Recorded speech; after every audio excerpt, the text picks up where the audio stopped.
untuk Wah- Wahsy, disewa ya jadi. Iya, Wahsy iya. untuk ketika perang Uhud itu apa namanya menombak karena Wahsy ini skillnya tuh skill seperti Moskov gitu ya. Jadi ketika Wah. iya Mana? seperti Tombak, Moskov tombak. ketika perang Wahsy itu memang membidik Hamzah. Nah disuruhlah oleh istrinya Abu Sufyan ya tadi. Hindun ya kalau nggak salah. Iya, Indun. Ketika ya Hindun binti Huyai kalau nggak salah. Nah ketika ketika itu perang Uhud imbalannya adalah ketika kalau seandainya kamu Wahsy bisa membunuh Hamzah, kamu akan dihadiahi, dilepaskan status budaknya gitu oleh Hindun. Nah, ketika saat itu memang terjadi apa namanya Wahsy pada saat perang itu memang serius untuk membidik Hamzah dan disitulah kena dan meninggallah Hamzah bin Abdul Thalib radhiyallahu anhu gitu ya. Dan itu adalah salah satu peristiwa yang amat sangat sedih Rasulullah SAW alami gitu. Sampai-sampai ada kisahnya di mana saking bencinya Hindun ini terhadap Hamzah, hampir-hampir jantungnya itu dirobek, terus jantung Hamzah radhiyallahu anhu itu apa namanya dadanya dirobek, terus jantungnya diambil dan dikunyah oleh Hindun, tapi tidak sampai tertelan gitu ya. Dan pada saat itu sudah lama apa namanya waktu berlalu dan Wahsy masuk Islam. Nah, ketika pada saat itu Wahsy tahu bahwasanya kesalahannya adalah membunuh pamannya Rasulullah SAW yang sangat-sangat dicintai oleh Rasulullah SAW gitu kan. Tapi pada saat itu Rasulullah memaafkan cuma karena uh, kisah tersebut sehingga Rasulullah SAW menyuruh Wahsy untuk tidak terlihat wajahnya oleh Rasulullah SAW. Walaupun maafkan, tapi ya karena kisah tersebut ya seperti itulah gitu. Dan membuat Wahsy sedih gitu pada saat itu. Jadi ya itu sih ketika apa namanya hikmahnya adalah ketika kita boleh membenci apa namanya membenci seseorang. Cuman apakah pada sisi level yang sudah seperti kisah yang Rasulullah SAW alami seperti itu. Kalaupun saya masih dalam koridor ya mengejek kita, kalau seandainya dia udah minta maaf ya udah maafin aja gitu. Kalau seandainya selama dari apalagi bukan pada level yang agama gitu ya.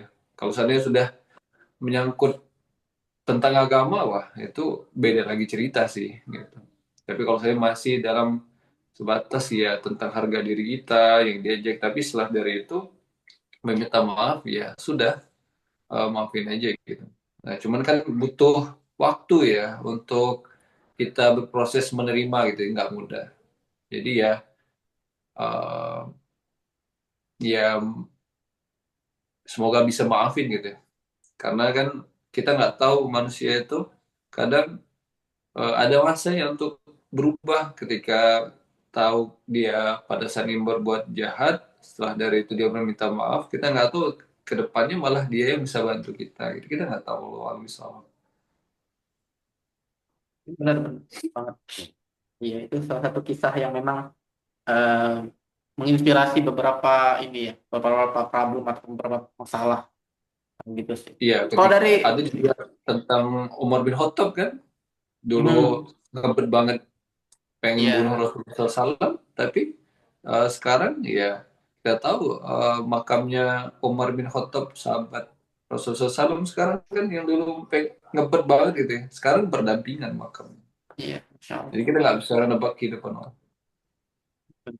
Insya Allah. Oke, terima kasih Kak Fajar gitu. Semoga eh sendernya mendapatkan apa ya insight-nya. Kalau dari Kak Yans gimana nih Kak Yans? Ada eh, tanggapan ataupun perspektif lain kira-kira? Oke, baik ya. Jadi buat sender ini apa ya? Kalau ditanya kena apa namanya? Apakah kalian pernah merasa kecewa? Ya pernah karena kami masih manusia. Saya masih manusia jadi saya pasti pernah merasa yang namanya kecewa. Jadi ada satu quotes yang agak keren, tapi aku lupa dulu dari siapa yang kata-katanya begini. Bahwa ketika kita berharap sama manusia, maka itu adalah kekecewaan yang direncanakan. Jadi ketika kita punya harapan pada manusia, pada makhluk, pada apapun yang dia masih tarafnya makhluk, itu adalah suatu kekecewaan yang udah kita buat sendiri gitu ya. Jadi eh, kecewa tersebut datang karena kita punya apa ya, punya harapan, karena kita punya punya sesuatu yang kita rasa harus kita dapatkan dari makhluk tersebut gitu kan. Jadi ketika kita tidak dapat, maka kita kecewa. Jadi ketika kemudian tidak sesuai dengan ekspektasi, maka kita kecewa. Maka yang pertama sekali perlu ditanamin adalah turunin standar ekspektasi kita sama manusia. Turunin apapun yang menjadi, karena gini, Kak, kalau masih manusia, kayak ada suara.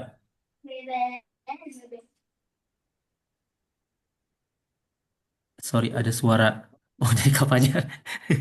Oke, jadi selama kita masih manusia, pasti kita tentu pernah merasakan yang namanya kecewa. Jadi kalau dalam konsep psikologi itu wajar ya, marah, takut itu adalah bagian daripada perasaan atau emosi yang memang mesti kita lewatin. Jadi boleh kecewa, boleh kita terima kecewa, itu kita harus terima. Maka dengan kita tahu kita kecewa, maka turunin standar ekspektasi ya. Misalnya kita sedang pengen apa nih dari seseorang, lagi nge-request sesuatu, minta sesuatu, ketika orang itu, atau gini, kita berbuat baik sama orang, tapi orang itu tahu-tahu tidak berbuat baik, tidak ada feedback yang sama ke kita gitu kan. Ketika kita turunin standar kita, ketika kita punya niat yang bagus, kita punya niat yang baik hanya untuk mengharap ridha Allah dengan membantu dia, maka kekecewaan itu akan sirna gitu loh. Jadi nggak akan mungkin kekecewaan itu datang karena kita udah turunin standarnya apa nih, ekspektasi kita dia harus gimana sama kita udah turunin gitu kan. Kita fokus sama diri kita. Apapun yang dapat ke diri kita atau itu di luar kendali kita. Jadi kita nggak bisa kendaliin orang mau ngapain, kita nggak bisa. Yang kita bisa ke diri kita, kita buat baik sama dia. Di situ kita fokus terhadap bagaimana kita memperlakukan dia gitu kan. Memang perlu di apa ya, perlu sabar untuk bisa menerima bahwasannya itu pernah terjadi di kita gitu kan. Nggak mudah memang untuk bisa eh, memaklumi lah, bahasanya memaklumi setiap yang udah misalnya orang perlakukan buat kita, butuh kesabaran karena memang itu bagian dari apa namanya, tangga emosi jadi kan. Kecewa gitu kan, habis kecewa maka kalau kita bisa menerima kekecewaan itu, maka kita berada di posisi netral. Setelah itu kemudian kita bisa apa namanya, kembali menumbuhkan rasa kepedulian gitu kan, itu tahap yang lebih atas lagi. Dengan sendirinya nanti kita bisa lebih bahagia, dengan sendiri nanti kita bisa lebih kayak, oh ya udah ya dia gitu ke kita, udah kita jadi di poin yang cukup tahu, tapi kitanya jangan sampai seperti itu. Karena gini, ketika kita udah apa ya, punya semacam tidak ingin melihat wajahnya itu, kayak udah semacam kebencian kan. Kebencian itu kalau kita salah menempatkan kebencian, misalnya kita tidak menempatkan kebencian kepada hal-hal yang tidak diridhoi, misalnya kita meletakkan kebencian kepada syariat, itu kan apa namanya, maksud saya, kita menempatkan kebencian kepada orang-orang yang melanggar syariat misalnya kan, maka itu boleh gitu. Tapi ketika kemudian kita benci padahal hal-hal yang misalnya sampai melihat wajahnya kita, aduh itu rasa-rasanya kurang tepat gitu kan. Jadi mungkin sender bisa untuk belajar menerima apa yang udah terjadi di kebelakangan hari. Maka ke depannya fokuslah pada diri sendiri, terima itu udah kejadian, apapun yang akan ke depan tetap baik gitu. Boleh jadi dengan kebaikan-kebaikan yang kita lakukan, yang kita berikan, yang kita tunjukkan kepada dia, akan ngurangin rasa kecewa tadi gitu. Akan ngurangi rasa kecewa itu sendiri gitu kan. Jangan sampai kita tuh apa ya, membenci itu sampai nggak pengen lihat wajahnya itu, apa ya, kalau dalam bahasa psikologi itu kita tuh boleh benci tapi jangan benci sama orangnya, benci sama kelakuannya aja gitu. Karena yang bermasalah itu kelakuannya, orang itu semua pada dasarnya fitrahnya itu orang semua baik. Cuman ya kelakuannya tadi yang kadang-kadang boleh jadi kemudian hari kita bisa terjebak juga di kelakuan tersebut gitu kan. Maka kita harus cukup benci dengan aktivitasnya. Gitu ya Sender ya. Semoga Sender cepat membaik kondisi hatinya. Semangat. Oke, menarik, menarik. Iya, terima kasih Kak Yan. Sudah, itu ya teman-teman. Dan juga saya dapat iya berbagai insight dari Kak Yan dan juga Kak Fajar yang memang ada tambahan-tambahan pandangan mulai dari responnya harus bagaimana, harus mengolahnya bagaimana, dan ada salah satu contoh yang memang Rasulullah SAW apa ya eh, coba lakukan gitu kan yang terhadap saya menarik sih tadi poin dari Kak Yas dan Kak Fajar yang dimana kita harus mengelola emosi kalau memang sampai ke tahap yang tidak boleh, tidak mau melihat wajahnya gitu kan. Karena yang dicontohkan oleh Rasulullah itu, beliau tidak ingin melihat wajah ataupun meminta Wahsy menghindar itu karena beliau itu sedih ya. Kalau melihat wajah Wahsy itu beliau terflashback kembali bagaimana pamannya itu meninggal dan bagaimana ya sedih banget lah. Rasulullah itu dalam beberapa sirah mengabarkan bahwasanya Rasulullah itu bukan karena Rasulullah sudah maafin, tapi Rasulullah tuh bukan bukan marah atau gimana. Rasulullah sudah maafin Wahsy, tapi kalau ngelihat wajah Wahsy itu Rasulullah jadi bawaannya sedih aja gitu, karena ya beliau ada sesuatu aktor yang memang membunuh pamannya Hamzah gitu. Dan memang kalau dalam beberapa sirah kondisi eh, pamannya Rasulullah itu ya Hamzah itu ya lumayan ya, apa ya, lumayan parah sih, jasadnya itu ya, mulai dari banyak beberapa bagian-bagian kulit dan organ tuh ya tercerai-berai gitu kan. Jadi tadi benar kata Kak Yans, kalau sampai kita wajib mengelola emosi itu, kebencian itu dengan baik, sehingga kita tidak ya tadi tidak terperangkap kepada kebencian itu pada akhirnya gitu kan.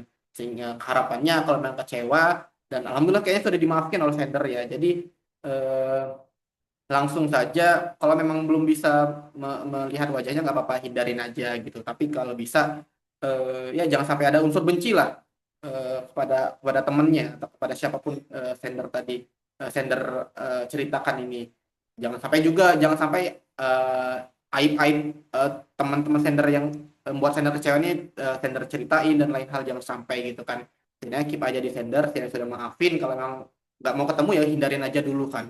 Karena ya tadi itu yang diajari Rasulullah ya, kalau memang masih bakal ke flashback terhadap mungkin kesedihan ataupun trauma-trauma terhadap orang-orang yang memang buat kita kecewa, ya hindarin aja gitu.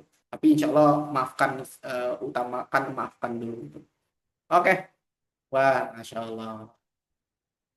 Ada tambahan lagi Kak Fajar, Kak Yans? Atau teman-teman nih, ada nggak yang pernah dibuat kecewa sih? Kecuali oleh pemerintah, jadi deh. Kecuali oleh, kecuali maksudnya dibuat kecewa oleh teman-teman, teman-teman sekitar ataupun keluarga gitu ya. Ada nggak nih? Apa cara terampuh teman-teman menghadapi ataupun merespon kekecewaan itu gitu loh? Ada nggak nih kira-kira? Boleh sharing-sharing di kolom komentar. Mbak Nana adakah cerita gitu? Ataupun siapa lagi nih? Mbak Ainun, Mbak Alia, Mbak Open mic Tadu. boleh ya? Ya, boleh. Mau open mic. Bukan bukan stand up comedy open mic ya, tapi open mic. Coba bercanda. Iya, iya. Gitu. Itu ngetes materi ya open mic. Ya, kalau mau sharing ada nih, bagaimana responnya dalam menghadapi kekecewaan? Waduh, kalau kita mau menghindar dulu, tapi dianya nggak mau kita menghindar. Wow, gimana? Dipepet terus ya? Kalian dipepet terus dengan dia ya? eh Ya, kalau melihat contoh dari yang Kak Fajar sampaikan tadi, melihat apa yang dicontohkan oleh Rasulullah, ya sampaikan dulu sih kepada orang itu. Sebenarnya disampaikan aja. Ya, Rasulullah kan menyampaikan ke Wahsy kan, kalau kalau kamu ketemu dengan, kalau Wahsy ketemu dengan Rasulullah, kalau ada opsi menghindar silakan menghindar gitu. Jangan jangan ditemuin gitu kan. Kalau Kak Yan gimana nih terhadap pertanyaan Kak Alia nih? Kalau kita mau Ya, menghindar kalau dulu tapi kita dia, mau menghindar, tapi dianya nggak mau kita menghindar, gimana kak? Dianya nggak mau kita ya menghindar. dia dipepet terus kayaknya Kak Alianya. Gimana ya? Justru semakin kita menghindar, kita kayak semakin kelihatan nggak belum bisa terima sebenarnya ya. Jadi Hmm. memang cara terbaiknya itu ya itu tetap tetap berusaha kelihatannya baik-baik saja sampai Mhm. dia mengerti gitu, sampai memang kitanya juga bisa menerima bahwasannya itu udah kejadian gitu kan. Jangan yang kayak apa ya? Mungkin barangkali caranya Kak Alia ini masih kelihatan gitu kan, masih masih kebaca lah kalau misalnya menghindar. Banyak cara-cara mungkin bisa dilakukan supaya tidak terlalu terlihat kita menghindar gitu loh. Gitu. Jadi kalau Oh iya iya misalnya iya. masih kayak kontras tiba-tiba misalnya ngumpul nih tiba-tiba dia datang terus kita pergi itu kan Bilang ya terlalu benar. kelihatan ya. Mungkin bisa Mhm. dimulai dimulai dari diem dulu, ya kan, bahasa sekarang itu apa ya, sering orang bilang silent treatment gitu kan. Jadi kalau Asik. ada semacam dia misalnya ngobrol nih, ya udah kita pura-pura nggak nanggepin tapi kita tetap hadir gitu kan. Dari situ bisa bisa ini kok, bisa juga terlihat elegan cara kita menghindar, nggak langsung pergi gitu kan. Oke, iya Itu. benar, benar, benar, benar. Benar-benar sih. Ya itu ya Kak Alia ya. Kalau bisa ya, tadi kan menghindarnya tuh jangan kayak ada unsur menghindar banget, ada dia langsung pergi, ada dia langsung kayak balik kanan, langkah tegap maju gitu kan. Jadi kayaknya kalau bisa ya benar silent treatment dulu. Kalau bisa ya jangan terlihat kita seperti menghindar, sehingga eh, nanti kayaknya bakal terbiasa juga sih pada akhirnya. Kalau memang dianya bakal kayak ngebet banget ya, kayak malah nggak tahu ya, nggak tahu ini dalam konteks apa dari keahliannya. Kalau memang bakal buat keahliannya gimana gimana gitu, ataukah dianya kekecewaan yang keahlian rasakan itu sebuah yang trauma, ya kalau bisa disampaikan ke dia sih, kalau kalau kehadiranmu membuat diriku merasakan kesakitan itu kembali. Terganggu. Iya, benar-benar. Perlu dikomunikasikan lah. Artinya apa ya? Iya, Kalau memang dirasa sangat mengganggu gitu iya kan, benar.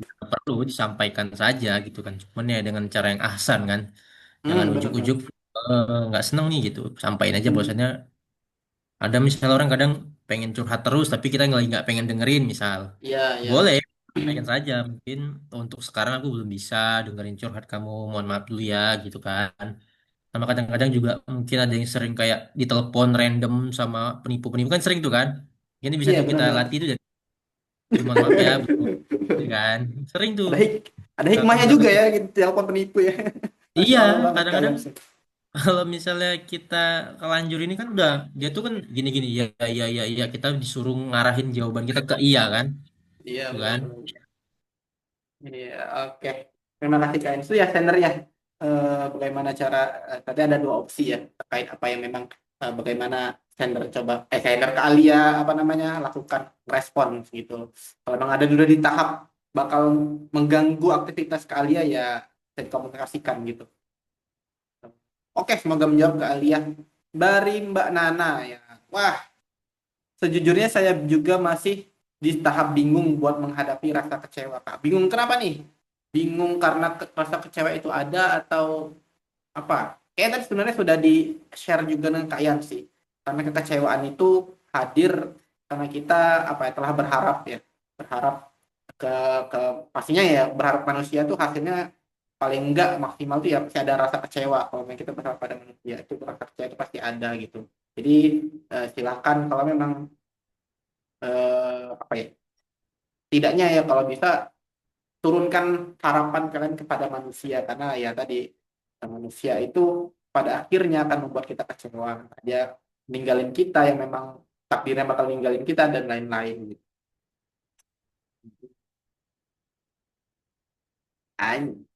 Pada itu kayak itu quotes kalian tadi ya. Mantap, mantap, mantap, mantap, mantap. Ini ya itu berharap pada manusia lah kekecewaan yang direncanakan. Nah, betul nih Alia. Iya, iya, iya, benar. Masya Allah tuh ya, jadi jangan berharap sama manusia ya, berharap pada Allah Subhanahu Wa Taala ya teman-teman ya, karena kayak luar biasa pasti berharap sama Allah tuh, dia miliki semua gitu kan. Kena Apa tuh kenapa? kena mulu dah katanya. Iya, Mbak Nana. Apa Mbak Nana? Ya, oke. Ada lagi teman-teman yang ingin respon terkait ini kekecewaan, terkait eh, ingin menghindar dari seseorang. Iya, Gak atau ada. ada yang punya tips gitu kan menghadapi Iya, rasa ada kecewa. tips.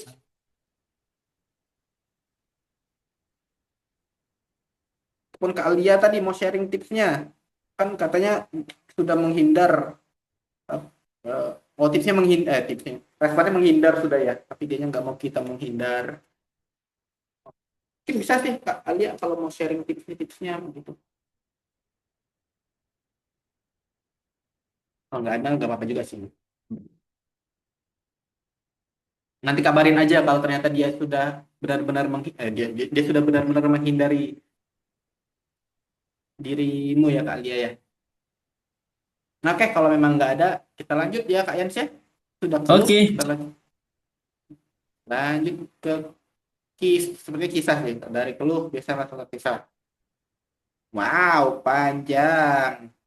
Hmm. Assalamualaikum Kak, izin bercerita dan minta nasihatnya ya Kak. Akhir-akhir ini hati saya sering merasa jenuh. Saya merasa orang-orang lama yang saya kenal tidak benar-benar mengerti kondisi saya. Padahal saya sendiri sudah berusaha memahami mereka. Rasanya ingin menjaga jarak, bukan karena benci, tapi karena ingin punya ruang supaya bisa menenangkan diri. Sampai-sampai kadang saya merasa tidak ingin lagi bertemu orang-orang lama. Tapi sebagian dari mereka malah berusaha mau nemuin saya. Padahal saya lagi nggak mau ketemu dulu, Kak. Mereka tahu saya orangnya nggak tegaan, jadi berusaha lulusan hati saya lagi. Kadang saya juga merasa emosi. Kadang saya juga merasa emosi saya cepat terkuras. Orang-orang yang sering datang bercerita tentang masalahnya, tapi saya sendiri jarang sekali bercerita. Akhirnya saya jadi merasa lelah dan muncul keinginan untuk menghilang sejenak. Walau begitu, saya tetap berusaha menguatkan diri. Yang aneh, justru saya merasa tenang kalau dikuatkan oleh orang yang tidak begitu dekat. Contohnya kayak ikut agenda kajian gitu Kak, secara online, karena mereka lebih netral. Apakah perasaan ini wajar? Dan bagaimana Islam mengajarkan saya untuk menyikapi keadaan seperti ini? Terima kasih banyak ya Kak, sudah memberikan wadah untuk cerita. Semoga kita semua selalu dalam lindungan Allah Subhanahu wa Ta'ala. Amin. Terima kasih juga Kak Sender yang, ya, terima kasih atas ceritanya yang Masya Allah banget ya. Ini tadi relate kayaknya nih dengan keluh dan pembahasan kita sebelumnya yang memang bagaimana cara kalau orang-orang, kalau kita merasa sudah capek tapi ada orang-orang yang memang sebenarnya kita ingin menjauh dulu dari hiruk pikuk dunia ini, tapi ternyata ya mereka kayaknya butuh banget kita sih sehingga kita terus yang didatangi kan ya. Pasti ada momen-momen seperti itu sih teman-teman. Untuk sendernya mungkin dari saya dulu saran, ya nggak apa-apa kalau udah merasa jenuh istirahat ya, untuk sendernya istirahat. Eh, Healing lah, silahkan healing ke tempat-tempat yang memang belum sender-sender datangi, tempat-tempat indah di muka bumi ini yang memang Indonesia lumayan banyak tempat-tempat yang memang indah ya. Ikut trip-trip ataupun solo trip yang memang pastinya buat sender coba healing kembali gitu kan. Terus untuk menjaga jarak, tapi mereka kayak tadi sudah disampaikan juga sih kayak, tapi coba intinya bakal sharing-sharing lagi dengan Kak Fajar dan Kak Yan. So, untuk menjaga jarak, ya nggak apa-apa menjaga jarak. Kalau memang ya tadi, menjaga jarak yang paling bisa jangan kelihatan banget. Kalau memang sampai benar-benar terganggu ya sampaikan, komunikasikan ya. Tapi kayaknya sender ini orang-orang yang memang tempat berceritanya orang-orang kayaknya ya. Jadi tempat selalu sering datang bercerita tentang masalahnya. Lalu sender harus bersyukur dulu sih terhadap hal itu karena sender menjadi wadah untuk mereka bercerita, dan alhamdulillah banget jika sender memberikan solusi dan akhirnya itu membuat mereka ya akhirnya berbuat kebaikan ataupun akhirnya mereka semangat lagi, ya sender mempunyai amal di situ. Itu poin pertama, sehingga ya alhamdulillah itu apa ya, kacamatanya harus pandangnya ke situ kan. Kita menjadi tempat bercerita itu, eh, kita harus bersyukur dulu terhadap hal itu. Nah, untuk apa ya, untuk sender yang memang pada akhirnya jarang sekali bercerita, nggak apa-apa cari wadah ataupun orang-orang yang sender bisa dengar atau yang sender bisa tempat sender bercerita gitu kan, seperti unlock ini ya nggak apa-apa gitu kan. Cari aja, tapi kalau bisa mereka-mereka yang memilih sender untuk menjadi tempat bercerita, eh, kalau saran saya coba direspon dengan yang ahsan, dengan yang baik ya. Kasih solusi-solusi terbaik untuk mereka. Untuk sender yang pengen bercerita, karena lelah menjadi tempat bercerita, ya gak apa-apa datang ke tempat bercerita seperti kita di sini. Kita sharing-sharing gitu kan. Untuk kalau lelah ya gak apa-apa, healing-healing aja, healing-healing santai gitu. Untuk dan bagaimana Islam mengajarkan saya untuk menyikapi keadaan ini mungkin bisa dijawab oleh Kak siapa? Kak Yanis, Kak Fajar. Boleh, boleh. Siapa? Nah, Kak Fajar ya. Ya boleh. Lanjut. Apa? Oh, langsung ya? Iya, iya, boleh, boleh. Ya, Gimana? oke. Suaraku menanggapi aman ya? aman-aman insya Allah. Ya kalau tentang apa namanya, tentang lelah terhadap kita bagi orang yang senang bercerita ya, bercerita kepada kita, sharing gitu. Nah, memang ada titik di mana kita tuh ngerasa seolah kita tuh mesti punya waktu untuk menyelesaikan permasalahan kita juga gitu. Selain dari kita menerima cerita orang lain atau masalah orang lain yang kita ngasih solusi gitu. Ya sama sih ketika kayak gini nih, teman-teman dari Yung Haji, ataupun ketika teman-teman yang lain itu menceritakan kisahnya. Kita kan setiap orang tuh punya masalah ya. Nah, terkadang ya kita juga punya waktu untuk menyelesaikan masalah kita juga gitu. Uh, Selain dari menenangkan diri, terus juga recharge gitu ya. Ya nggak cukup hanya menenangkan diri aja, tapi kita mencari sudut pandang yang berbeda. Contoh kayak, nah bisa jadi yang dialami oleh kakak kakak tadi kan, sender tadi ketika menghilang gitu, hilang untuk healing gitu ya. Keluar dari zona zona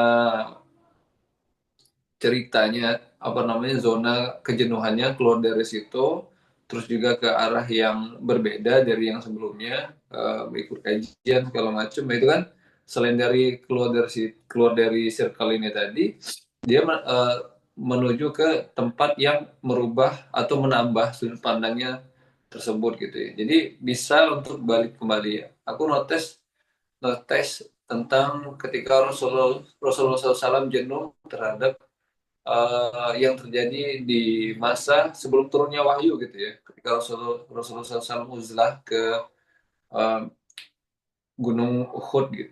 Gunung Uhud. Uh, Gunung apa, bro? Lupa aku, bro. Gua hero. Gua Hiro gitu ya. Di Jabal Nur, di Gua Hiro gitu. Iya.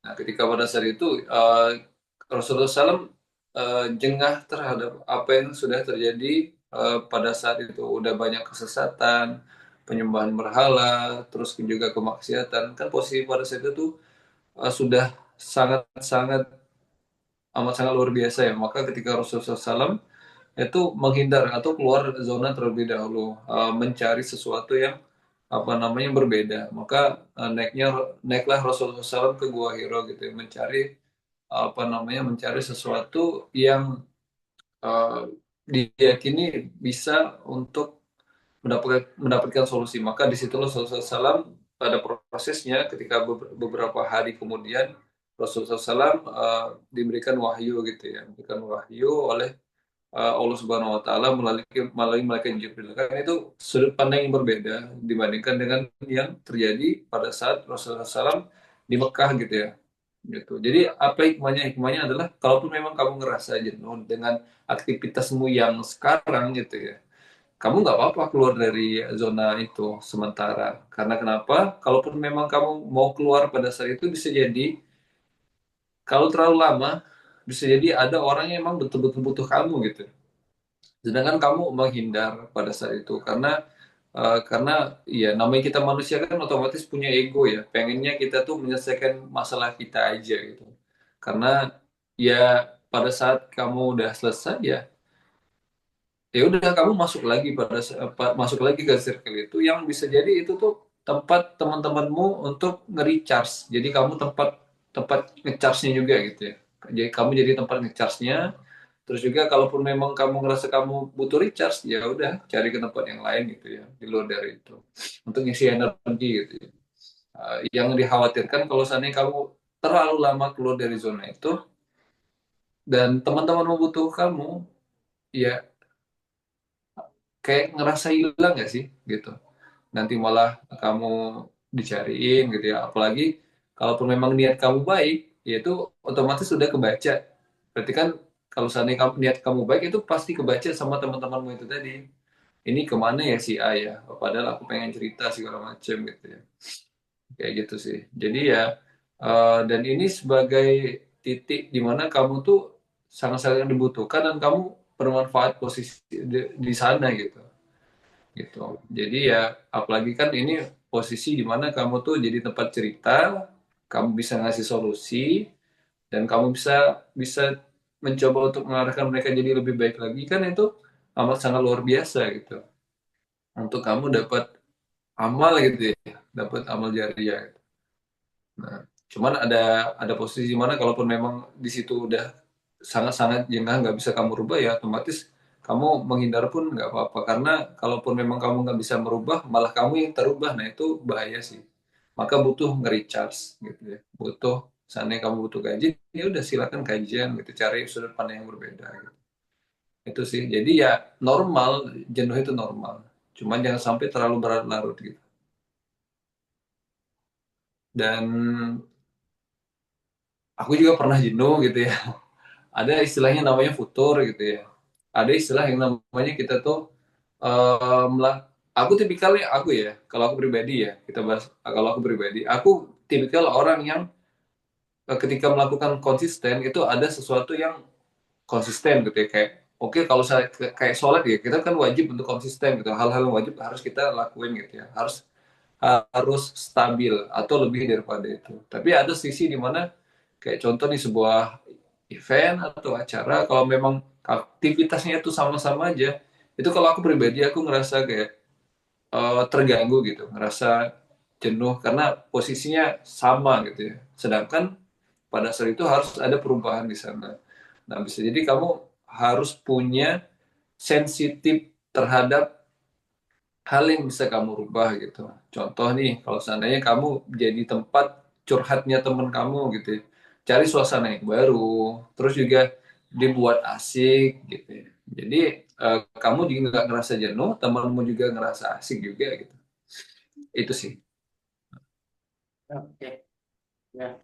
Itu ya sender ya. Semoga dicat. Kalau emang sendernya hadir di sini mungkin bisa dicatat gitu kan. Ya, Coba semoga diaplikasikan. relate ya. Itu lebih Ya, ke sharing aja. ya. Dia dicari ambil insight-insight apa yang disampaikan Kak Fadli tadi gitu kan. Kalau Kak Yans nih gimana Kak Yans? Ada pandangan uh, tambahan kah untuk kisah Ya, ini? ya, itu kita bacain dulu dari Mbak Alia. Semakin menghindar, semakin dikejar. Beuh. Hmm. Wah, Berarti marketingnya udah oke. dapet. Semakin dihindar, semakin dikejar. Berarti kamu tuh sesuatu yang berharga gitu kan. Kenapa orang mengejar gitu ya. Ya, jadi balik lagi kita kenapa dia itu kenapa kita menjadi tempat nyaman bagi dia untuk bercerita. Barangkali mungkin itulah salah satu sifat baik kita yang dia rasakan gitu. Artinya kita kan amanah. Ketika kemudian dia bercerita dan dia nyaman dan dia merasa kita adalah tempat teraman untuk cerita, maka itu adalah sebuah kebaikan. Tapi baik lagi yang perlu digarisbawahi adalah apa namanya, niat kita gitu ya. Jangan sampai eh, kita tuh sekarang ini ada fenomena yang namanya people pleaser gitu ya. People pleaser itu kondisi di mana kita itu selalu berusaha menunjukkan sesuatu yang terbaik buat orang lain. Sampai-sampai kita melupakan kebahagiaan diri kita sendiri gitu kan. Jangan sampai kita termasuk ataupun terjerumus ke dalam itu tadi people pleaser. Ya kan? Makanya kita mesti baik lagi perbarui apa yang menjadi niat kita. Ketika memang kemudian niat kita memang untuk membantu dia dengan cara mendengarkannya, ketika dia bercerita, memberikan solusi, ketika memang kita bisa memberikan solusi, maka itu diniatkan memang kita ingin membantu dia. Tapi ketika kemudian sudah mulai timbul rasa-rasa seperti apa ya, kita pengen dilihat seperti, oh ini selalu memberikan solusi, itu kan mulai mengarah ke ria, maka perlu dihindari. Dan juga kita mesti perlu untuk apa namanya agak sedikit meredam ketika memang kita tuh lelah. Kita mesti berani bilang bahwasannya aku juga lagi pengen sendiri gitu. Makanya itu tadi jangan sampai kita terjerumus kepada people pleaser gitu. Kita berhak kok, maksudnya bukan cuma orang yang pengen didengerin, kita juga pengen didengerin. Habis itu kita juga punya masalah, bukan cuma dia yang punya masalah, tapi tetap kasih alasan, kasih bahasa yang sangat baik gitu kan. Maka di antara beberapa caranya itu mungkin kita boleh periksa niat kita ketika kita ingin membantu dia tadi. Habis itu kita mesti kasih barrier, kita mesti kasih batasan.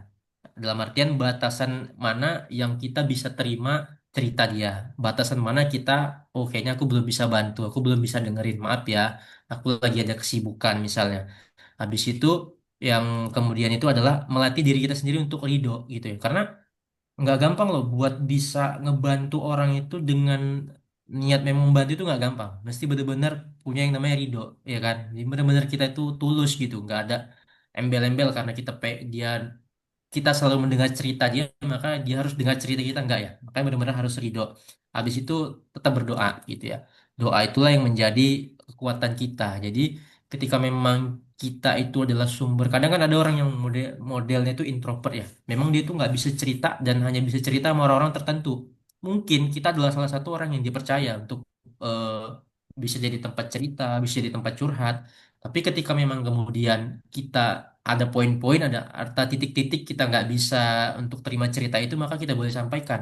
Saya sampaikan dengan baik bahwasannya, maaf ya kalau saat ini aku belum ready nih, belum bisa dengerin cerita kamu. Nanti mungkin ada saat yang tepat kita bisa cerita lagi, kamu bisa sharing gitu.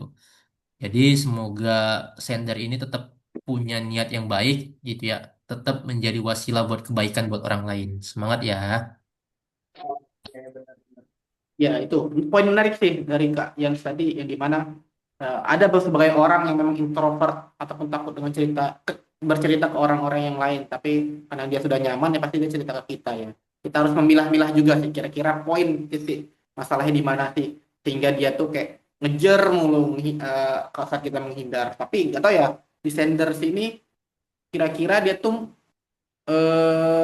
apa ya, mata dia tuh apa, coba terus eh, ber- dekat, bukan dekat sih, lebih ke ngemek, bukan mepet, apa sih namanya, terus ingin eh, ngobrol ataupun cerita bareng sender tuh karena apa gitu kan. Kalau ternyata yang sender ini cewek dan yang pengen ngebet untuk terus bercerita itu cowok, ya pada akhirnya kalau ternyata niatnya itu PDKT, ya stop aja sih. Takutnya itu eh, apa ya, apa sih, strategi-strategi lama lah untuk coba Iya. PDKT ya kayaknya Ya, ya. Kalau emang counter attack ya.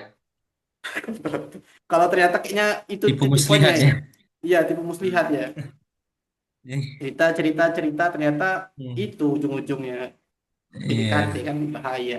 Tapi kalau emang dia sender tahu nih kalau ternyata dia memang butuh cerita, ya nggak apa-apa gitu kan. Benar kata Kak Yanis tadi, di Oh respon, iya. tapi terhadap jika memang tidak bisa untuk coba jadi tempat bercerita pada saat itu, sampaikan aja. Aku ada saran yang menarik sih untuk sender yang memang teman-teman di apa, menjadi tempat, selalu jadi orang yang memang tempat tempat bercerita dengan orang-orang ya. Saat sender di apa ya, dikejar terus dengan dia untuk bercerita, ya langsung kirim aja nih link unlock, link yuk ngaji gitu, pantengin nih setiap malam malam Jumat nih, kamu bisa cerita di sini. Nah itu saran hebat itu, sehingga kan nantinya nggak perlu lagi sender ini coba ngerespon, kita sharing bareng-bareng di sini kan pada akhirnya kan. Oh, iya. Cerita cerita Oke. cerita ujung-ujung cinta buta ya. Iya, itu biasa strategi-strategi Oh, basi itu. iya. Iya, Atau, aku kelewat sih POV itu sih. Ya, atau Iya. cerita-cerita pinjam 100. Nah, itu ribet juga tuh. itu itu POV yang lain itu menarik juga itu. Problem itu. program. Karena Ya itu ya. Semoga sender bisa lah mendapat poin-poinnya tadi yang dipilah-pilah gitu. Kalau aku mikirnya temen sama-sama cewek gitu kan, biasanya yang hmm, Hmm. udah deket gitu. Ya itu bisa cowok kan, tadi saya mikir juga kan bisa cowok hmm, sih, jangan. Hmm. hmm. Tapi terlepas Ya, dari itu karena yang ada lanjut ini Kak. ya, ada kata-kata berusaha meluluhkan hati saya gitu ya. Iya, kayak apa ya? Kayaknya PDKT ini deh. Oke, terlepas terlepas dari itu semua, benar kata kalian tadi, jika media ingin kita jadi tempat berceritanya, itu kita mengharapkan ridho Allah ya. Semoga kita menjadi tempat cerita mereka yang memang menjadi kebaikan dan kita mendapat ridho Allah juga gitu. Insya Allah lah. Oke. Lagi teman-teman, kira-kira teman-teman yang sering jadi tempat bercerita tapi jarang sekali bercerita, Iya. adakah tips-tipsnya kalau boleh tahu gitu kan? Siapa lagi ada, siapa lagi Kak? Kak, Kak Hiliana, Kak, Kak Nana, kalau Kak Nana mau sharing lagi nggak apa-apa. atau Kak Tadumpek, Kak Anissa Nurrahma boleh. Kalau nggak ada kita mungkin bisa lanjut. Lanjut ya, aman ya Kak Fajar Kayans ya. Aman, aman aja. Oke, lanjut. Keluh. Setiap dari kita tidak terluput dengan ujian, bahkan pernah diliputi berbagai ujian dalam satu waktu. Bagaimana menerimanya, hadapi semuanya dengan ketenangan, hadapi dengan tenang. Oke. Menarik nih, kita terlepas dari tadi ya, dari kecewaan, dari apa namanya, hindar dengan orang, dan sekarang kita coba kembali kita jumpa lagi dengan bagaimana merespon ujian-ujian yang memang terkadang wah datangnya mantap banget, gak habis-habis datangnya, pagi datang, siang datang, malam datang gitu kan. Nah, kira-kira Kak Fajar atau Kak Yans ada yang coba ini di sharing ataupun memberi tips kepada si sender nih, dia lagi kebingungan nih, menghadapinya dengan tenang katanya, dengan tenang, betapa. Apa dol Kak Fajar? Iya, jadi tentang apa namanya ujian itu kan ujian ya. Jadi ujian itu Iya, kan kita tahu apakah itu sebuah ujian atau bukan gitu ya. Jadi harus diidentifikasi dulu. Taunya ujian itu seperti apa gitu ya. Dan nggak selamanya ujian itu adalah beban gitu. Nggak selamanya ujian itu adalah kebahagiaan gitu. Atau sebuah hal yang uh, bisa membuat kita senang gitu ya. Jadi tergantung dari perspektif kita gitu. Jadi seperti halnya sebuah ombak, kalau seandainya kita melihat bahwasanya ombak itu bisa diarungi, itu bisa jadi sebuah kekuatan. Tapi kalau seandainya kita melihat bahwasanya ombak itu adalah sebuah yang membahayakan, malah kita jadinya panik gitu ya. Jadi bagaimana caranya untuk melihat apa yang terjadi dengan diri kita gitu ketika kita melewati masa kehidupan, ada masalah gitu ya yang datang, ada sesuatu yang nggak kita duga gitu ya, baik itu hal yang bahagia atau hal yang membuat kita sedih gitu ya. Bahagia pun itu bisa jadi ujian, senang itu juga uh, hal yang sedih juga bisa jadi ujian gitu ya. Nah, tergantung kita menghadapinya. Bagaimana caranya? Ya, yang pertama yaitu harus punya ilmu dulu. Jadi kalau nggak ada ilmu kita nggak tahu apakah bagaimana caranya kita menghadapinya. Seandainya contoh nih, kita mendapatkan sebuah hadiah. Kalau seandainya terlalu kegirangan, itu malah membuat kita terkontrol pada saat itu ya kan. Jadi kalau seandainya sangat-sangat senang kita dikasih hadiah, contoh nih, dikasih hadiah handphone gitu ya. Sampai dikasih hadiah handphone ini tadi itu sampai lupa sholat, malah scrollan, segala macam. Itu kan malah jadi menghanyutkan gitu ya.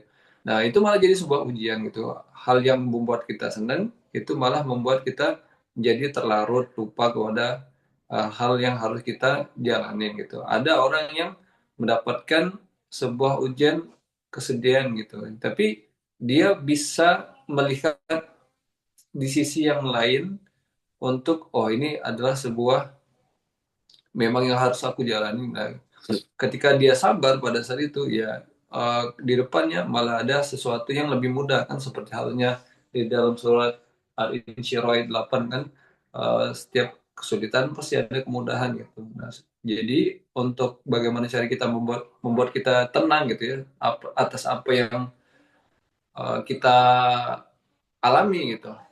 Jadi ya harus punya ilmu dulu sih gitu. Jadi baik banyak kita dekat kepada Allah, terus juga paham dengan konsep qada dan qadar, ada sesuatu yang bisa kita perbuat, ada sesuatu yang kita hanya bisa berpasrah saja. Contoh, kalau saya tentang fisik, gitu ya, atau kita lahir dengan kondisi orang tua kita kan nggak bisa milih ya. Misalnya aku pengen lahir dengan orang tua yang uh, rich gitu ya, dengan orang tua yang kaya gitu kan kita nggak bisa milih teman-teman, atau dengan wajah yang Eropa gitu, agak-agak keturkian gitu ya, itu kan nggak bisa gitu ya. Nah, ada sesuatu yang kita hanya bisa menerima saja, tapi ada sesuatu yang kita bisa berbuat. Contoh, kalau seandainya kamu dikasih fisik ya bersyukur atas apa fisikmu yang sudah sehat. Terus dengan fisikmu yang sehat itu tadi, kamu yang pertama ialah bersyukur ya, terus yang kedua dengan fisikmu yang sehat ini tadi itu kamu bisa bergerak ya kan,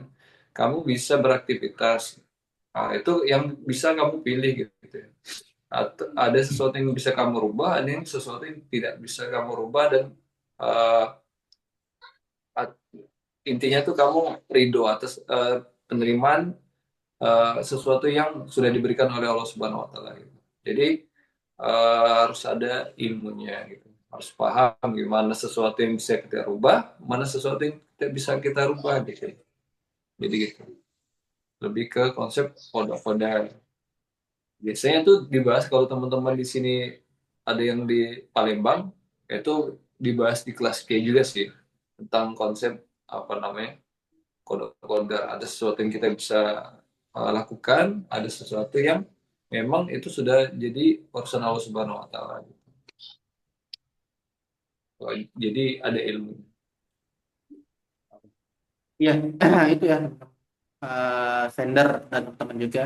Titik poinnya kalau bisa untuk coba kita melerai ujian itu tadi ada, kita sudah punya ilmu dan opsi-opsi yang berasal dari ilmu yang kita punya gitu kan. Benar. Iya, gitu. Seperti halnya Terima. gini, seperti halnya ketika Nabi Yunus alaihissalam itu diberi ujian, beliau terbuang, bukan iya terbuang karena undiannya keluar nama beliau terus gitu ya. Sampai di mana beliau harus rela terjun ke kapal dan ditelan oleh ikan paus, dan dibenamkan di sana di dalam perut yang ada tiga kegelapan ya, di dalam perut ikan paus, di dalam gelapnya laut, di dalam gelapnya malam juga gitu. Dan apa namanya, dan ikhtiarnya adalah beliau memahami bahwasanya eh, melepaskan diri untuk terhadap tentang beliau zolim gitu ya, zolim karena menghindar dari medan dakwahnya gitu. Dan apa doanya, la ilaha illa anta subhanaka ini untuk minaz zalimin gitu, menyadari bahwasanya eh, dia adalah beliau mempunyai kesalahan gitu dan berpasrah pada saat di situ. Nah, karena memang beliau sudah berpasrah dan Allah meridhoi kepasrahan beliau, ya alhamdulillah. Dilanjut dengan kisahnya bahwasanya ikan paus bersandar ke pantai dan mengeluarkan Nabi Yunus. Setelah dari situ, rupanya di sana ada sesuatu yang menyenangkan Nabi Yunus alaihissalam, dan banyak kan masyarakat di sana uh, mendekat kembali kepada Allah Subhanahu Wa Taala gitu. Jadi ada sesuatu yang menyedihkan juga kalau seandainya kita nggak bisa rubah, ada ikhtiar langit gitu. Ikhtiar langit kita berdoa. Kalaupun memang kita nggak bisa merubah dengan tangan kita gitu ya, atau dengan mulut kita, atau dengan hati kita, ya ada ikhtiar langit berdoa gitu. Sorry, nambah Ya, dikit. nggak apa-apa. Ya, banyak banyak nggak apa. Oke, terima kasih ya Kak Fajar dengan cerita. Kita kembali ke reminder lagi kepada cerita-cerita kisah-kisah Nabi terdahulu yang memang kalau kita kulik di dalam Al-Quran itu banyak banget sih teman yang bisa kita ambil hikmahnya dari cerita kisah-kisah para Nabi Allah kita terdahulu gitu. Oke, kalau dari Kak Yans gimana Kak Yans? Apakah ada pandangan tambahan nih terkait ujian nih ujian? Iya ujian ya. Jadi kalau ujian itu di Quran sendiri itu banyak ya, apa namanya ayat-ayat terkait ujian, yang mana di antara isinya bahwasanya manusia kita nih dengan manusia-manusia lain adalah menjadi ujian bagi yang lainnya gitu kan. Hmm. Kita jadi ujiannya siapa, siapa jadi ujiannya kita gitu kan. Dengan cara itulah apa namanya Allah buat nunjukin sama kita nih siapa yang paling bertakwa, siapa yang paling banyak syukurnya gitu kan. Jadi memang ujian itu memang nggak akan pernah luput selagi apa namanya nyawa masih ada di tenggorokan kita ya. Selama kita masih bernapas maka kita tidak akan pernah lepas dengan yang namanya ujian. Baik itu ujian dalam bentuk kenikmatan, baik itu ujian juga dalam bentuk sesuatu yang tidak kita sukai. Maka pentingnya itu adalah kita selalu berdoa dan minta perlindungan. Supaya apa? Supaya dalam ujian itu kita bukan berarti ujian yang dihilangkan ya, tapi untuk ujian itu supaya kita lebih dikuatkan ketika menghadapinya gitu. Jadi kalau ketika kita itu tadi ya, yang seperti yang Kak Fajar bilang cerita kisah Nabi Yunus, banyak itu pelajarannya. Jadi kita jangan menyalahkan keadaan dulu. Kita pertama sekali menyalahkan diri kita sendiri dulu gitu. Dalam melihat ujian kita coba lihat kira-kira ada namanya kausalitas, sebab akibat. Kira-kira ini karena yang kita lakuin nggak gitu. Kalau memang bukan karena yang kita lakuin, maka tetap berdoa buat supaya kita kuat menghadapinya. Kalau memang ini karena yang kita lakukan dan kita sudah menyadari, maka kita bertobat. Barangkali dengan taubatnya kita, dengan doanya kita, itu akan memudahkan, akan menguatkan kita dalam melewati ujian itu. Jadi, ujian itu pasti ada dan mesti kita lewati. Tapi bagaimana cara kita melewatinya, itulah yang akan menjadi poinnya. Itu tadi seperti disampaikan Kak Fajar, ada hal-hal yang bisa kita, apa namanya, kita ikhtiarkan, ada yang tidak. Ada yang memang udah mesti jalannya seperti ini, kita nggak bisa milih. Seperti tadi kita lahir di mana, ras kita apa, itu nggak bisa milih, tapi respon kita terhadap ujian itu kita bisa pilih. Jadi kita ketika dapat ujian, teman yang suka ngisengin misalnya, teman yang suka ngebully misalnya, kita bisa milih kita apakah mau bully balik, apakah kita mau bersabar atas itu, apakah kita mau, apa namanya, berpasrah dan sebagainya. Itu adalah pilihan-pilihan kita. Maka jadikan ujian itu sebagai hal yang memang wajar dan harus kita lewati. Tapi bagaimana kita melewatinya itu yang menjadi poin. Semoga sender tetap semangat dan kuat ya menghadapi ujian. Iya, iya, menarik ya, benar. Semangat sender dari Kak yang tadi benar, ada kausalitas ya kan, sebab akibat. Di mana benar kita harus coba melihat sih ujian itu datangnya karena apa kan, sehingga kita bisa tahu dan berbenah diri lah. Kalau ternyata ujian itu datangnya karena kelalaian kita gitu kan. Ataupun memang ujian itu datang untuk menguatkan kita dan lain hal, sehingga kita bisa nantinya ridho menjalankannya dengan sabar dan syukur pastinya. eh Apa ya? Oh ya, terkait ya tadi kan kita juga benar harus membedakan ya, bisa membedakan mana yang bisa kita rubah, mana yang bisa kita tidak ubah gitu kan, dan kita bersabar ya, atas apa yang memang eh, itu kan. Itu yang kemarin sempat saya notice juga sih di anak sebelumnya, bahwasanya doa ataupun kata-kata dari Felix ya, Felix Siau, bahwasanya doa beliau ialah, ya Allah berikanlah hamba kekuatan untuk bisa merubah apa yang memang bisa aku ubah, dan berilah aku kesabaran terhadap apa yang tidak bisa aku ubah, dan berilah aku kebijaksanaan ya agar bisa membedakan mana yang bisa aku rubah dan mana yang tidak bisa aku rubah kan ya. Semoga kepada sender kan, insya Allah untuk menghadapi ujiannya dengan tenang ya. Kalau tadi telah disampaikan beberapa poin-poin insight ataupun saran, coba bisa menghadapi ujian dengan tenang. Bestian banget nggak pakai ustadznya kak. Ah iya tak, mohon maaf ya, Ustadz Felix tadi nyebutnya. Masya Allah, maaf maaf Ustadz Felix. Oh ada ini kayaknya, ada mata-mata Ustadz Felix. Kayaknya saya mohon maaf lah kalau emang keseliwat kayak tadi saya nyebut Ustadz. Iya sih, harus besti dong. Ya itu sih. eh jadi lupa tadi mau ngomong apa kan ya, nikah Jun nih. Mbak sepenikah atau Mbak. Ya itu ya Baju. pada sender. Kalau saya sih, saran saya sih kalau menghadapi ujian ya, selama ini kalau apa ya, benar, coba coba menimba ilmu sebanyak-banyak ilmu. Dan kalau saya jujur, kalau memang ada ujian atau ada permasalahan yang memang tidak bisa saya uraikan, saya nanya guru sih. Itulah pentingnya kalau bisa kita coba punya guru, ataupun punya tempat ngaji, ataupun punya circle-circle yang memang bisa menjadi tempat kita bertanya gitu kan. Dan insya Allah mungkin nanti Yu Ngaji punya wadah untuk itu ya teman-teman, untuk teman-teman bertanya, untuk teman-teman punya guru sendiri nih ke depannya kan, guru seperti di kelas dan lain hal gitu kan. Nanti bisa cek Instagram Yu Ngaji kan, atau tanya-tanya ke miminnya. Ya miminnya ada nggak di kayaknya nggak lagi nggak hadir di mimin Ngaji di. Oke, itu ya pada sender, semangat. Insya Allah kita hadapi badai Betul, ujian ini dengan tenang, dengan ketenangan. betul. Betul Oke, banget itu. Coba, apa namanya, kawan saya tadi mention apa namanya, kadang-kadang kita tuh nggak tenang, kita tuh iya, takut karena kita belum tahu, karena iya, kita belum punya ilmunya, karena kita belum iya, punya informasi terkait itu. Misalnya gini, kita nggak pernah tahu misalnya di laut itu misalnya ternyata ada ikan hiunya. Ketika kita mm, nggak tahu, kita takut tuh kan, oh nggak tahu nih. Tapi ketika kita udah dapat informasi, oh di nggak ada nih, nggak ada sesuatu yang berbahaya di situ, maka kita tenang kan. Ketika ke situ kita tenang. Sesuatu yang nggak kita iya, ketahui, sesuatu yang kita ibaratnya kita takut, itu karena mostly kebanyakan karena kita tuh nggak tahu. Makanya gimana Iya, supaya iya. tahu? Ya, pantengin kelas Yuk Ngaji. Di situ akan banyak sekali apa ya? Cerita-cerita fenomena relate yang mungkin teman-teman sering alami dan mungkin banyak ilmu yang bisa teman-teman bisa dapetin di situ ya. Pantengin dan ikut kelasnya. Oke, benar sekali. Oke, lanjut. Kita lanjut ya. Ke keluh, wes keluh pasti kisah. Kayaknya, sepertinya. Oh, keluh lagi. Salah saya. Bagaimana singkat padat ya? Bagaimana menjalani hidup tanpa mendengar perkataan orang lain? Waduh. Hmm, gimana nih?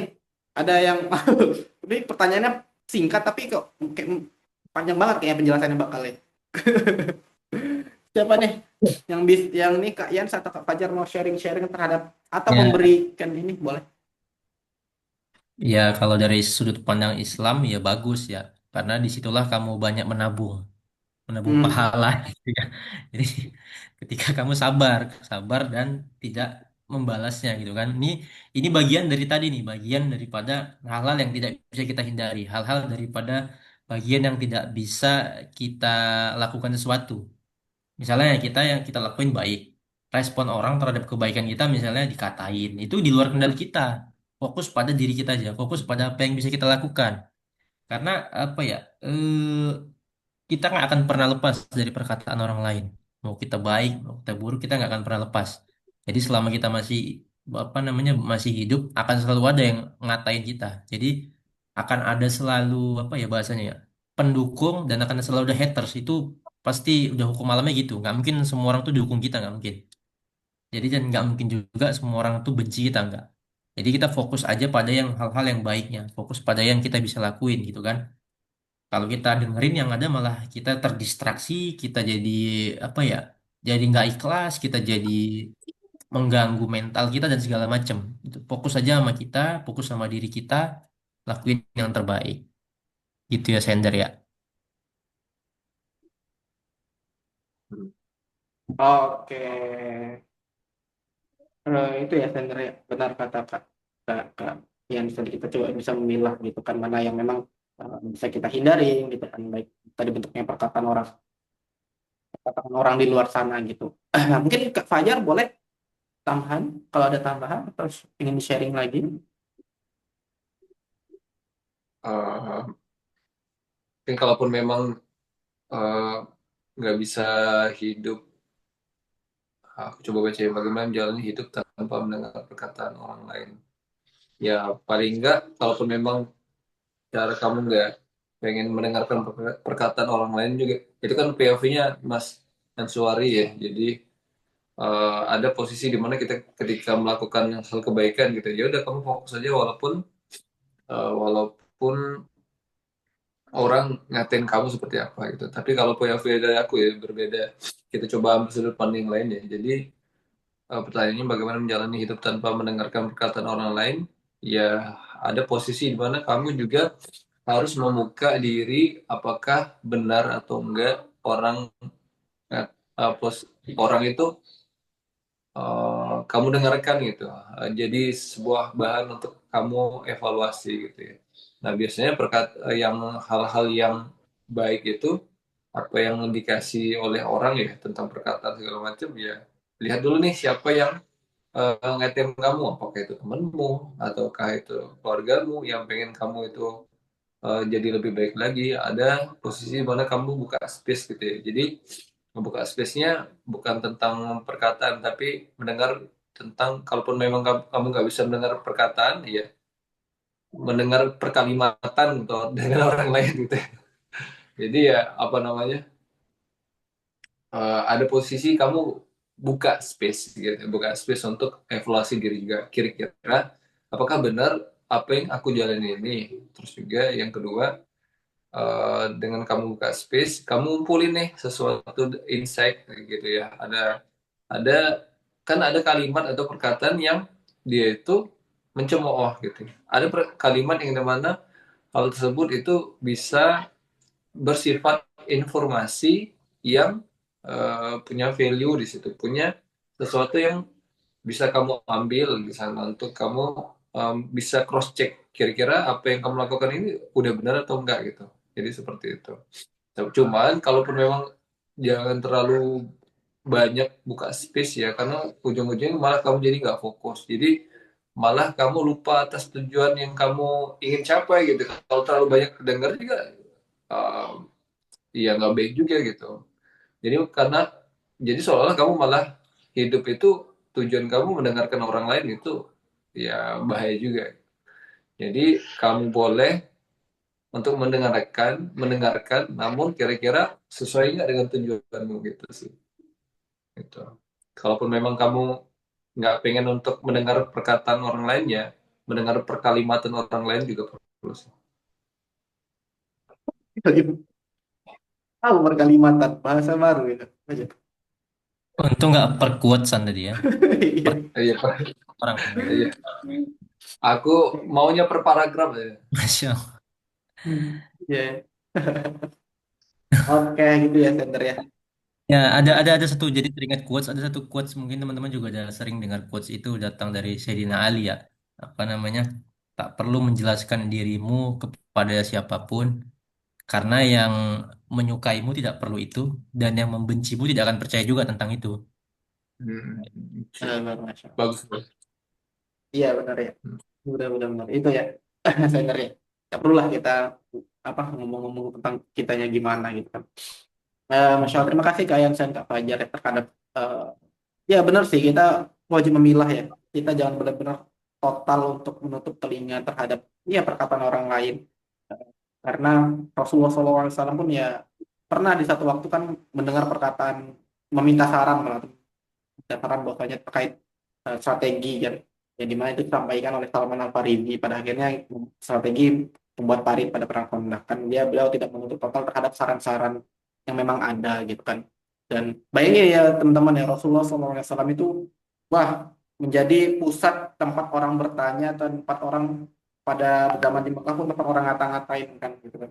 Ya Rasul ini orang gila lah, inilah dan lain hal kan. Tapi ya dia pasti memilah mana yang memang eh, menjadi apa ya, menjadi hal-hal positif, bisa diolah menjadi hal positif ataupun memang harusnya dibuang saja, tidak didengarkan ataupun benar-benar tidak masuk ke dalam pikiran, dalam hati hati kita gitu kan.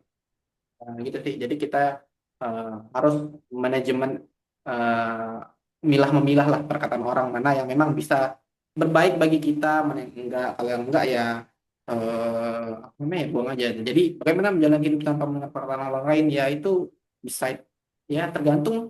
Kayaknya kalau total benar-benar tidak bisa tidak mendengar perkataan orang lain kayaknya nggak bisa sih. Kita wajib butuh insight-insight baru kan. Kita pun dari kecil pun ya kita mendengarkan kata-kata orang lain, perkataan orang lain kan. Perkataan pun dalam artian ya kata-kata ya, bukan perkataan yang jelek ya. Kalau dalam tanda kutip ya. Kita pun dari kecil pun ya kita mendengarkan perkataan orang lain, meniru mereka, meniru orang tua kita gitu kan. Jadi jika hidup tanpa mendengarkan perkataan orang lain itu kayaknya sulit sih teman-teman. Kalau hidup tanpa mendengarkan perkataan buruk orang lain kayaknya ya bisa-bisa aja. Itu santai aja kita kan, kalau perkataan buruk mah dicuekin aja jika memang tidak bermanfaat bagi kita gitu kan. Boleh teman-teman kalau ada yang mau sharing, kira-kira pernah nggak di suatu waktu hidupnya benar-benar tutup telinga terhadap apa aja di sekitar itu, bodoh amat lah, Indonesia mau hancur lah atau gimana lah, bodoh amat, ini saya jalan aja gitu. Pernah nggak kira-kira ada momen itu? Apatis ya, Apa? ya kayak apatis gitu ya jadinya. Ya benar ya apatis. Nah, bodoh amat. Oh jadi POV yang berbeda lah ya. Iya, kan ada pasti kan. Kalau kalau kita kalau totalitas tanpa menerapkan orang lain kan kayaknya sulit juga sih ya. Hmm. Kan ya kayak apatis tadi sih. Mereka kalau apatis pun sebenarnya bukan mendengar, lebih ke acuh tak acuh aja kan. Penting tujuannya tercapai itu aja. Kadang bisa pun merugikan orang lain ataupun ya menguntungkan orang lain. Ya pada akhirnya ya ada yang jeleknya juga di sana. Boleh teman-teman kalau ada mau sharing, pernah nggak eh, atau teman open banget nih dengan perkataan orang lain, wah terima terima terima apa kata-katain aku kata Malah Atau ujung-ujungnya people pleaser ya. ya, Hmm. ini sebenarnya tadi benar ya poinnya sudah dapat sih ya. Kita harus memilah-milah yang pasti pada akhirnya. Tapi untuk kita tidak totalitas tutup telinga itu kayaknya teman-teman akan menjalani hidup yang sulit pastinya ya. Nah, ya kita butuh pandangan baru untuk kita tetap maju, keep going. Baca buku itu kan perkataan orang lain juga. Dengar film itu kan sebuah karya yang dalam sebuah narasi orang juga kan. Jadi ya gitu. Bakal lebih enak kalau kita memang bisa mendengar kata orang lain dan bisa memilahnya. Benar kata Kak yang Fajar tadi yang sudah menjelaskan. Oke. Ada lagi teman-teman yang mau sharing, yang memang mau nambah kisah, boleh nambah dulu. Kita kurang jam, ntar lagi jam 10. Sudah 2 jam berlalu nih kita membahas kita Kayak teman-teman. tadi las aja sih, Wan. Apa tuh? Kalau yang tadi kayaknya las aja sih. Ah, yang mana? Las tuh maksudnya finish deh. Oh iya. Kayaknya yang sudah terakhir juga sih sebenarnya. Iya kan, sudah terakhir. Oke, kalau memang teman-teman nggak ada. Tapi menarik sih Kak Fajar. Tadi saya kenotis dari perkataan Kak Fajar. Bahwasanya ya tadi kita butuh ilmu dan butuh guru gitu kan untuk coba mempelajari apa yang ada di dunia ini. Nah, dan Kak Fajar tadi sempat kayaknya mention K ya. K. Boleh K itu apa ya Kak Fajar? Boleh dijelasin sih? Jelasin. Iya, menarik sih tadi kan. Ah, teman-teman kepo nih kan kok kakak-kakak ini belajarnya di mana gitu kan dapat ilmu di mana? Aku pengen dong gitu kan. Mungkin ada yang ada kayak gitu. Ya. Ya, jadi kalau tentang kelas ya teman-teman kita sekarang buka kelas K. K itu apa? Jadi kepanjangannya itu kelas eksekutif Yuk Ngaji. Ya, kelas eksekutif Yuk Ngaji itu di mana kita belajar Islam itu secara komprehensif. Maksudnya kayak gitu ya. Komprehensif itu dalam artian teman-teman udah dibikin silabusnya supaya lebih mudah untuk mencerna gitu. Jadi udah dibikin materi, nanti ada pematerinya juga, terus juga dengan visual dan insya Allah sih tempatnya di Palembang. Eh, belum dikasih tahu hotel apa gitu namanya. Tapi kalau seandainya teman-teman yang domisilinya di Palembang boleh ikut dan hadir gitu ya. Kalau sekarang kita udah buka atau open pendaftaran. Jadi eh, dan kelas K ini biasanya per setahun sekali atau 2 tahun sekali. Jadi seperti aku, Mas Yans gitu ya, Mas Wansa mungkin dengan versi yang berbeda gitu ya. Jadi teman-teman boleh kalau seandainya ada yang domisili di Palembang itu bisa daftarin. Insya Allah sih insight-nya baik banget dan bisa ngubah sudut pandang teman-teman untuk menghadapin kehidupan yang ada gitu ya. Mengubah sudut pandang gitu dengan cara yang mudah, insya Allah asik juga sih. Dan worth it, worth it banget. Dan Ya, sampai sekarang pun itu juga kepake ya ilmunya. Maksudnya dengan cara kita untuk melihat masalah itu seperti apa gitu. Dengan kita berpegangan ketika aku sudah selesai dari kelas itu, eh, beda banget ketika aku melihat masalah gitu seperti apa. Nah itu ada di kelas K. Mungkin teman-teman boleh boleh ya. lanjut untuk linknya udah ada Mas ya. Boleh dikirim, saya tak Oke, kirim di chat tadi. kalau seandainya teman-teman uh, belum bukan domisili yang di Palembang, boleh nanti share atau bisa ngabarin ke teman-teman yang lain. Ya. Oke, terima kasih Kak Ferry ya teman-temannya. Ternyata K itu kelas, ternyata kelas eksekutif di ngaji, di mana pada akhirnya kita di sana belajar ya. Coba memahami beberapa materi yang memang kayaknya asik sih. Kalau saya lihat, saya jujur belum pernah, tapi ya kayaknya asik sih. Di sana pembawaannya, materi yang disampaikan. Ya. Eh, lagi materi ini kan kayaknya bakal dikupas tuntas nih. Kayak saya sudah baca sih materi-materi yang bakal ada di sana kayak the concept of life ya. Kayak ada ya, ada kan di ini share screen ya. Ya kan ya, ya benar. The concept of life gitu kan. Kenapa bagaimana sih kehidupan ini terlihat gitu kan, konsep yang bagaimana kehidupan itu yang harus kita coba jalani gitu kan, terus ada konsep of truth tentang kebenaran yang bagaimana sih, apakah kita tutup telinga terhadap kata orang itu sudah suatu kebenaran tentang jalan hidup yang baik atau enggak? Terus apakah kita menghindar dengan orang-orang yang ingin kita cerita, ingin menjadikan kita wadah terus tempat bercerita itu ialah kebenaran yang memang harus terus dijalankan, ataukah eh, kita menjalankan ujian itu dengan gerasa gerusuk tanpa mendapatkan hikmah dalam setiap ujian itu adalah jalan kebenaran yang memang harus dilakukan, ya kita nggak belum tahu kan. Jadi menarik sih untuk dinantikan ya teman-teman ya. Terus kita bisa belajar tentang finding God, kita mencari Tuhan. Tuhan kita ini siapa sih? Jangan-jangan teman-teman di sini kayaknya belum tahu ya Tuhan teman-teman tuh Allah itu yang bagaimana yang teman-teman gambarkan ataupun teman-teman yakini kan. Jadi kita bisa dikuatkan di sana nantinya. Menarik untuk ditunggu ya. Pelajaran dari kelasnya itu bisa teman-teman juga bisa akses nanti ya. Di itu sudah saya kirim link sih, link postingan sih, tapi kalau bisa nanti kalau mau daftar bisa didaftar, ada link di bio-nya Yuk Ngaji Palembang. Dan teman-teman yang memang di luar domisili Palembang, benar kata Kak Fajar, bisa di-share teman-teman yang di Palembang ikut nih. Nanti kalau sudah ikut boleh share-share ke aku ya gimana ceritanya, nanti bisa ikut di dan sayang banget ya kita setahun sekali nih. Ya setahun sekali untuk kelasnya, sayang banget kalau mau dilewatin gitu. Oke. Semoga bisa menambah impact yang baru nantinya akan setelah ikut kelas. Oke, baik. Mungkin karena terakhir ini keluhnya sudah terakhir, kita cukupkan pada malam hari ini. Terima kasih teman-teman telah banyak insight dan cerita-cerita teman-teman yang uh, coba dituangkan di sini. Terima kasih juga telah membolehkan kami untuk membaca ceritanya. Semoga sender-sender dan teman-teman mendapatkan insight ataupun perspektif baru nih tentang kisah teman-temannya. Karena jujur saya melihat keluh kisahnya tadi sih.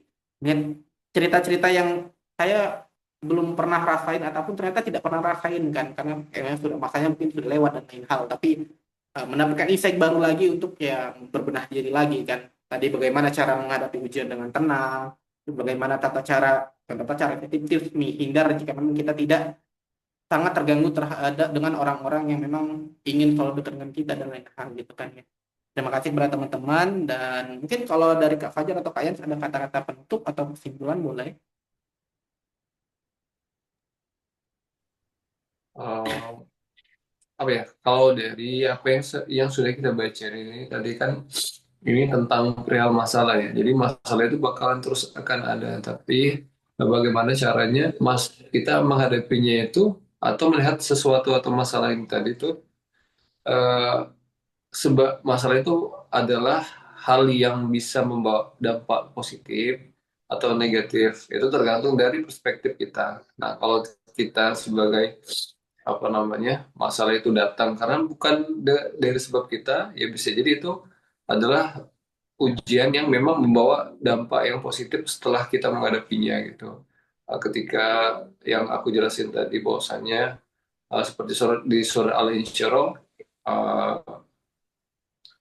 setiap kesulitan pasti ada kemudahan gitu. Jadi kalau seandainya teman-teman atau kita itu menghadapi masalah dengan tenang, sabar, insya Allah semua akan ada masanya itu berakhir dengan sesuatu yang indah gitu. Itu sih. Oke, terima kasih. Boleh Kak Yans kalau ada nih bareng kayak duet nih Kak Yans ini lah. Di sana ternyata. Ya nggak ada. Cukup. Oke, baik. Terima kasih Kak Yan. Sebaik ya teman-teman, terima kasih juga kepada Kak Fajar. Semoga mendapatkan insight-nya pada malam hari ini, dan insya Allah kita besok bisa menjalani aktivitas lagi. Baik, sebelum saya tutup, marilah kita terhadap apa yang telah kita dapatkan pada hari ini, semoga menjadi Allah meridhoi ya, insya Allah Allah meridhoi dan menjadi kebaikan kita, dan juga kita bisa bermanfaat banyak terhadap insight-insight yang kita dapat pada malam hari ini, dan juga sebelum kita tutup kita istighfar banyak-banyaknya. Astagfirullahaladzim. Kita jauhkan dari segala setan setan, ilmu-ilmu yang tidak bermanfaat gitu kan. Baik, marilah kita tutup dengan doa kafaratul majelis. Subhanallahumma wa bihamdika, asyhadu an la ilaha illa anta, astaghfiruka wa atubu ilaik. Apabila saya ada salah kata, mohon maaf. Kepada Allah saya mohon ampun, dan sehat-sehat terus teman-teman, terus hadapi ujian ini dengan ya mengharapkan ridho Allah Subhanahu wa taala. Baik, Assalamualaikum warahmatullahi wabarakatuh. Warahmatullahi wabarakatuh. Terima kasih teman-teman. See you on next week. Yuk. Terima kasih. Terima kasih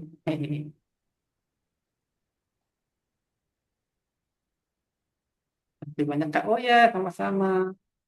Ya.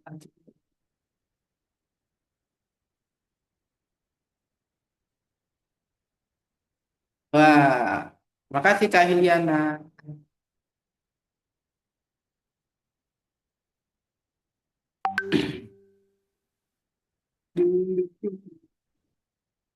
Masuk keluar dong Kak Fajar.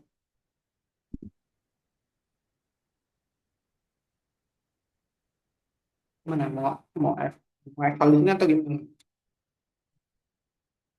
Terima kasih Kak Hiliana.